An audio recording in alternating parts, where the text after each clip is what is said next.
Right, I'm moving on to our next speaker. We have Gemma Lewis, who is the curator of archaeology at the Durham Archaeological Museum. And she's going to be talking to us about using collections to revive the museum in Durham and talking about England's second oldest university museum that no one has ever heard of. But we've heard of them. Yes.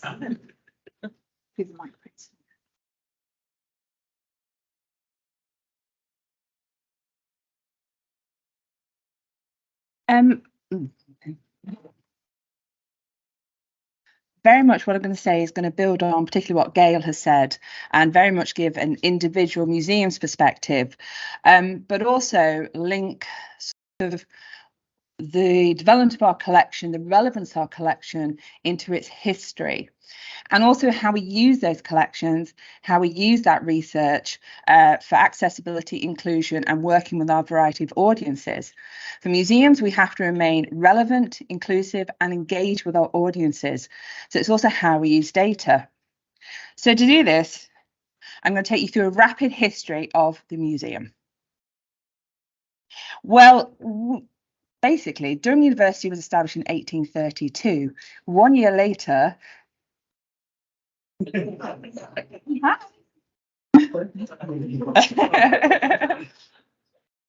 I'm glad he approves.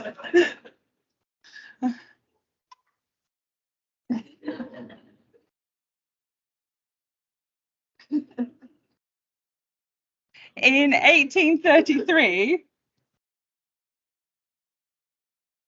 1833, a museum was established in the site of the old fulling mill, which is the iconic building, if you know Durham, which is situated in front of the cathedral on the riverbank. This instantly linked the development of the museum with that of the university. The early collections consisted typically of Victorian antiquarians material. So we're looking at particular cabinet curiosities, including natural history collections, but also archaeology. And the early curators there would just as comfortably go off doing expeditions, collecting bird samples, as there was of gathering archaeological material.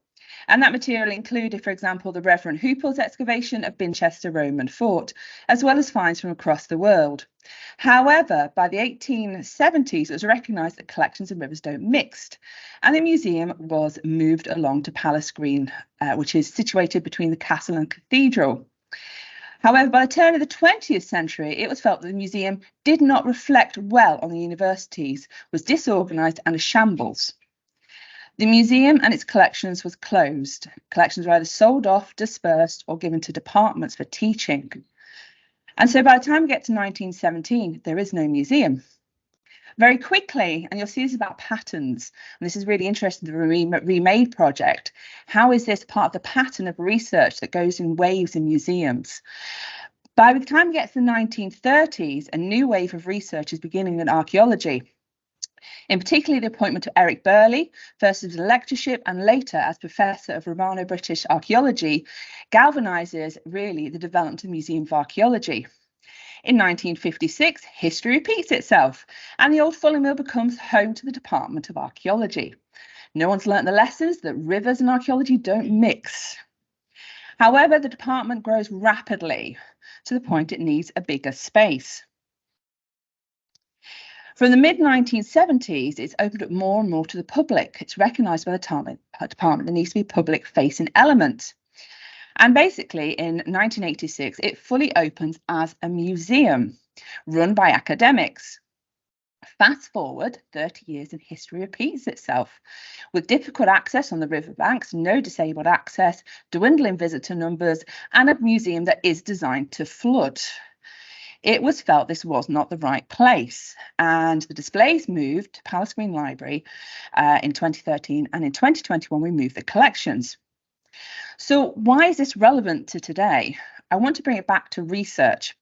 In the 1950s, Durham University had the aim, particularly under Eric Burley, of becoming the centre of pottery studies and particular Seymourware. Eric Burley had worked with Joseph Stanfield on the development of a significant publication. Ultimately, the Second World War and Stanfield's death led to that being postponed until Grace Simpson, working with Burley, was able to publish the work on Central Gaulish potters. But once published, what happened to the collection? The centre of the work was 4,000 pieces of broken Samian pottery. This was at the core of the museum. Well, it's incredibly important for research, but it's impossible to display. There is no narrative, and it was occasionally used for display.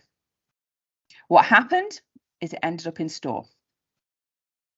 What else was in the Museum of Archaeology collections? Well, the majority of our academics very kindly did detailed research excavations in other parts of the countries and deposited them with other museums. What was left for Durham was emergency rescue excavations that the city developed throughout the 50s and 60s. The majority of these finds have no research reports, and literally were departmental staff saving what they could of the city. And very difficult to display. This means by the time we get to the 1980s, the majority of our collections are in storage. There are exceptions, such as Martin Carver's 1974 excavation of the Anglo-Saxon tenements, which revealed a great wealth of medieval material. And here we can see just a sample. But the majority of the collection now is development control, particularly after the 1990s.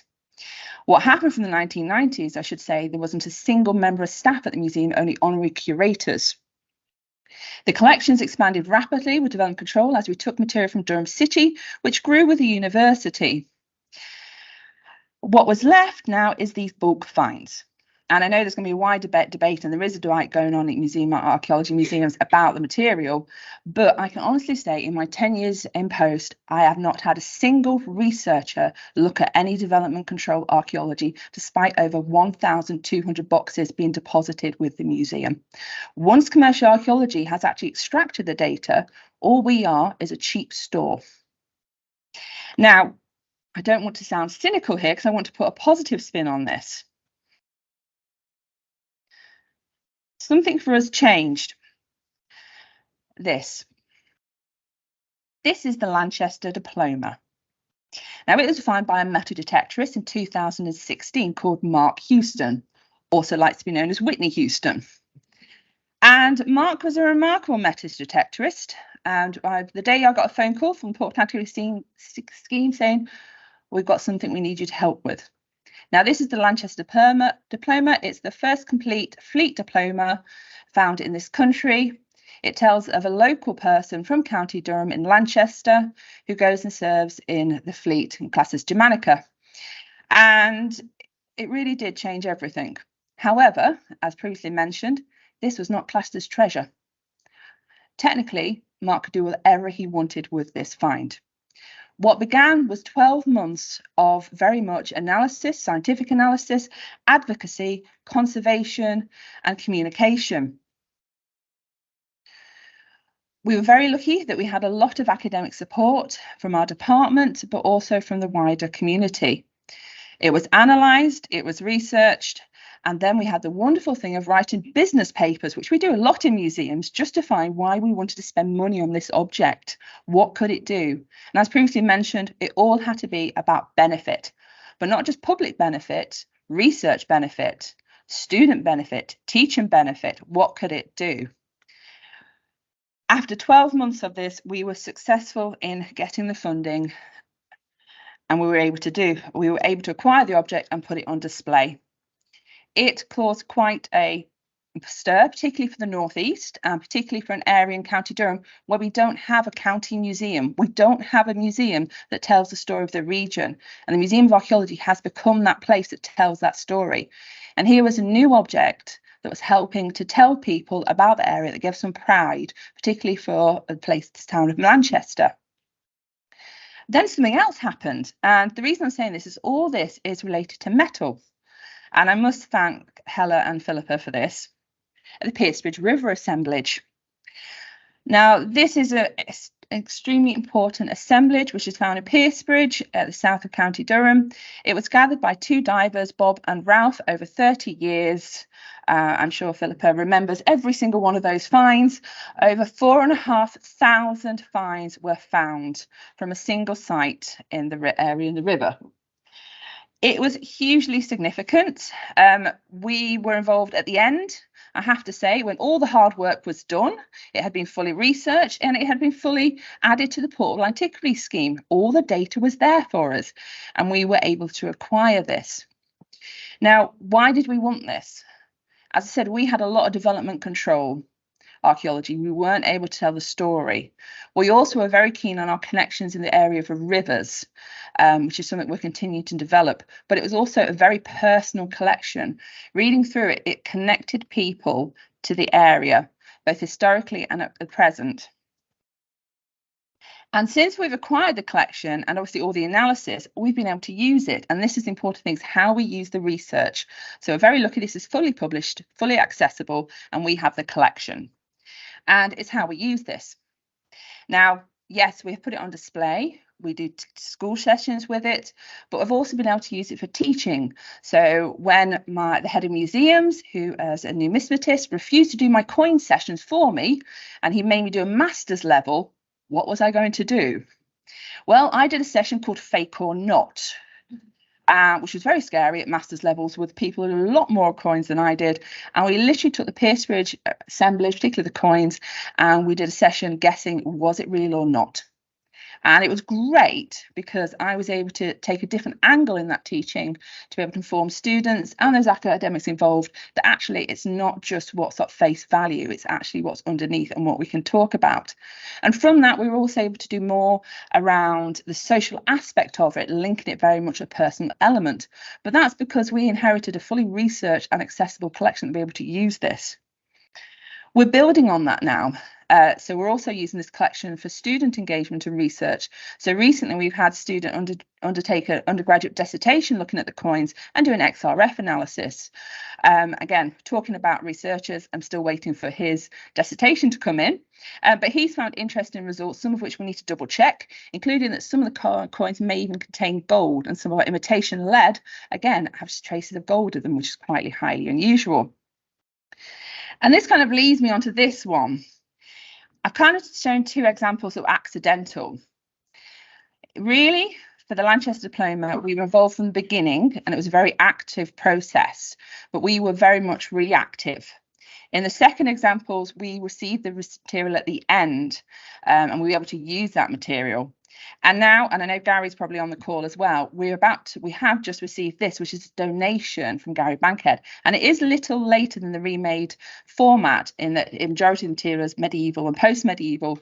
But this is a collection that he's donated, and we're beginning that journey of research from scratch with it.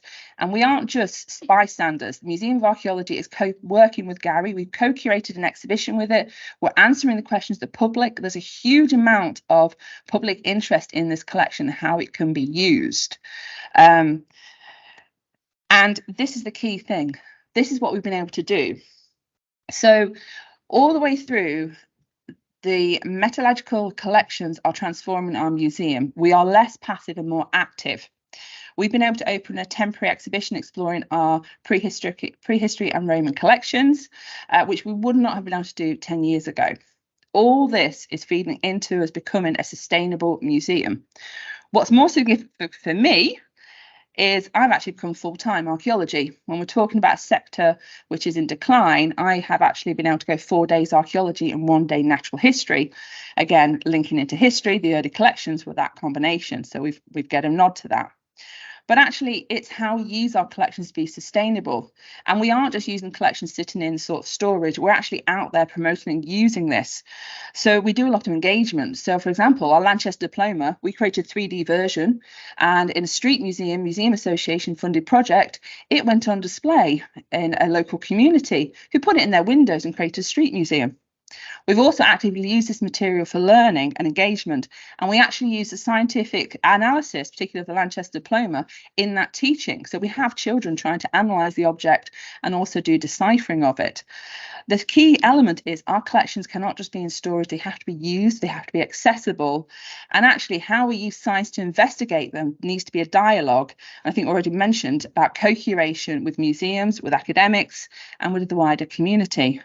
But there are opportunities there. And for me, we're really excited because we are a small museum. And actually, we're part of this project and we have other academics begin to research. But it's the potential. Thank you.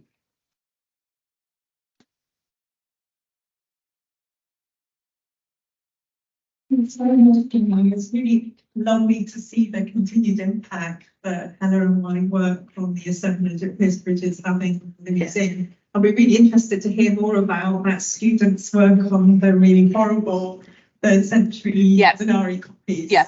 And I'm sure that moving forward with Remade that we'll be doing some analysis of some of the material in that. We need to double check the gold content, Yes, I think so.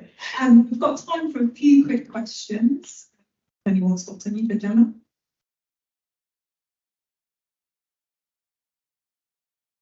And that's some fantastic examples of kind of using it across different audiences. One of the things I was thinking is around STEM and widening participation, and whether you've been able to kind of leverage any widening participation. So I think that potentially something Remade could release resources that could be used across different universities and different organisations. Yeah, STEM is important. Particularly now I'm getting some sort of impact within sort of the science departments. We're finding more avenues. We do have a science outreach team and we have a learning engagement team.